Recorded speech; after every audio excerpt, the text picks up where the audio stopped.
5 साल पहले मेरा खुद का ऑपरेशन रोबोटिक सर्जरी से हुआ था।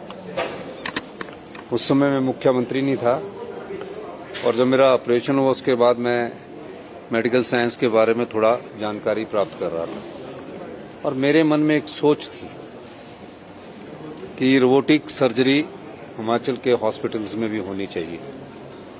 और मुझे खुशी है कि वो आज उस सोच को हम धरातल पर लाए हैं और आज पहला रोबोटिक ऑपरेशन जो है जिन्होंने 5 साल पहले मेरा किया था, जो कि डॉक्टर अनंत कुमार जी हैं, मैक्स हॉस्पिटल के यूरो के स्पेशलिस्ट है, उनके साथ डॉक्टर पंपोश राणा जी, ये आज पहला प्रोस्टेट कैंसर का ऑपरेशन कर रहे हैं और पहली बार ये प्रोस्टेट कैंसर जो है रोबोटिक सर्जरी के द्वारा प्रदेश में किया जा रहा है। और जो मरीज है उस रोबोटिक ऑपरेशंस को हमने आपको देखा है, उसका हम आपको थोड़ा सा वीडियो भी बाद में अभी शेयर करेंगे और उस ऑपरेशन से वो बिल्कुल ठीक होने के कगार पर है। और पहली बार जब कैंसर का ऑपरेशन होता है लोग घबरा जाते हैं। ये रोबोटिक सर्जरी का फायदा गांव के किसान को होगा, आम परिवार के लोगों को होगा और एम्स की स्तर की medical technology super specialist hospital Tanda में, आईजीएमसी में और चमियाना में और नेरचौक में, हमीरपुर में हम देने जा रहे हैं। 2030 तक 3000 करोड़ रुपया मेडिकल टेक्नोलॉजी पर खर्च किया जाएगा।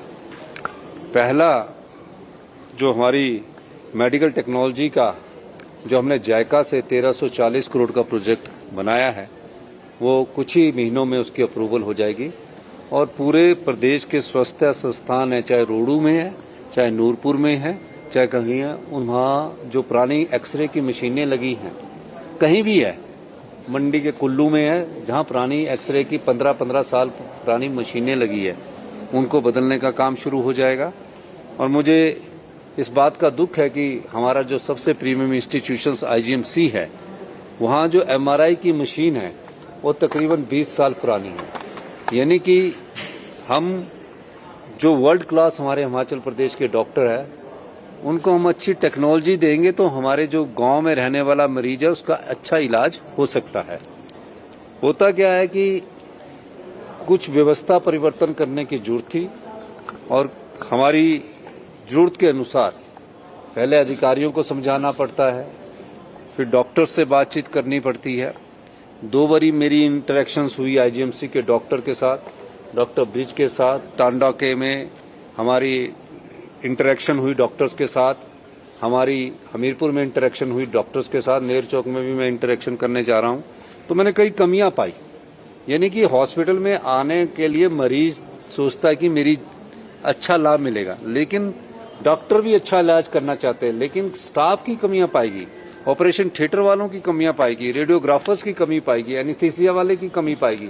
इस दृष्टि को देखते हुए इस बार हमने फैसला किया कि आईजीएमसी में और टांडा में जो रेडियोग्राफर के 18 पद हुआ करते थे, इस सेशन से 50-50 रेडियोग्राफर, एनेस्थीसिया, ओटी के 50-50 पद भरे जाएंगे।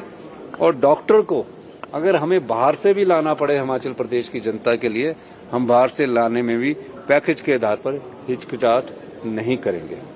मेडिकल एजुकेशन हमारी प्राथमिकता में है। हमारी सरकार ने पहले ही दिन से ये सोचा है कि व्यवस्था परिवर्तन के द्वारा हिमाचल को आत्मनिर्भर बनाना है और 2032 में हम समृद्धशाली और सबसे धनी राज्य के रूप में हिंदुस्तान में आगे बनेंगे। इस दिशा से हमने नीतिगत बदलाव किया है। ये ठीक है कि हमारे पास थोड़ी पैसों की कमी है, लेकिन मैंने हेल्थ में और जगह भी कट मारकर इसी साल मैं आपको बताना चाहता हूं, जितने मेडिकल कॉलेज है उसमें 200 करोड़ रुपए के लेटेस्ट इक्विपमेंट खरीदने के लिए सैंक्शंस अपने बजट से दी है। कैसे?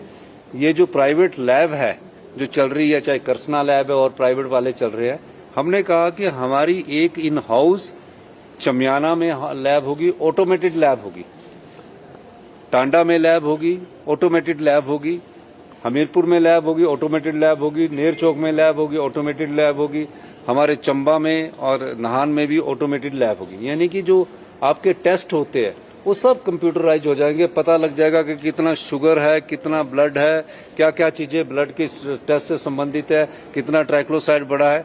अभी क्या है, अभी जो है ये जो टेस्ट हो रहे हैं वो दो बार टेस्ट करवाने पड़ते हैं मरीज को, दो बार खर्चा करना पड़ता है।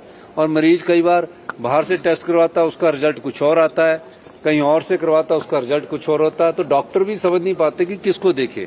तो इन हाउस जो हम लैब बना रहे हैं ये भी एक महत्वपूर्ण बदलाव है। और 3 टेस्ला MRI हम टांडा में स्टैब्लिश करने जा रहे हैं, IGMC में करने जा रहे हैं, चमियाना में करने जा रहे हैं, हमीरपुर में करने जा रहे हैं, नेर चौक में करने जा रहे हैं। तो मेडिकल टेक्नोलॉजी के इतिहास में आज रोबोटिक सर्जरी जो हो रही है वो एक ऐतिहासिक कदम है। और मेडिकल टेक्नोलॉजी में आने वाले समय में 1 वर्ष के भीतर आप इसमें परिवर्तन देखेंगे और 2030 तक हिमाचल प्रदेश में वर्ल्ड क्लास मेडिकल सुविधाएं होंगी। ये मैं दावे के साथ कह सकता हूँ। सबको मिलेगी। ये गरीब आदमियों के लिए लाए हैं, हम आम आदमी के लिए लाए हैं, ये कोई अमीर आदमी के लिए नहीं है। जो भी खर्चा होगा इस रोबोटिक सर्जरी में उसका जो प्रावधान है हिमाचल प्रदेश की सरकार करेगी और हम अपने रिसोर्सेज से इस को हम करेंगे। जब एक किडनैपिंग का मामला आया, इनके पेरेंट्स मेरे से मिले और उसमें एजुकेशन मिनिस्टर बैंस साहब भी मिले और उनसे मैंने कहा कि आपके बच्चों का फर्स्ट क्लू हमको मिल गया था और कल शाम को हमने ये डिकोड किया। 4-5 साढ़े पौने 5 के करीब बच्चों का पता लगा कि कोटखाई के चैंथला में है और जो लेकर गया था वो भी BCS का पड़ा हुआ था। अभी इन्वेस्टिगेशन जारी है। कुछ इन्वेस्टिगेशन के बारे में मैं अभी कुछ नहीं कहना चाहता। तीनों बच्चे सेफली है, स्कूल को हैंडओवर कर दिए गए हैं। ये पुलिस की मुस्तैदी और हमारी निगरानी के तहत हमने इसको पूरे दिन रात को भी मैं DGP तिवारी जी से, संजीव गांधी जी से मैं बात करता रहा और पुलिस की मुस्तैदी से तीनों बच्चों का पता हमें लग गया।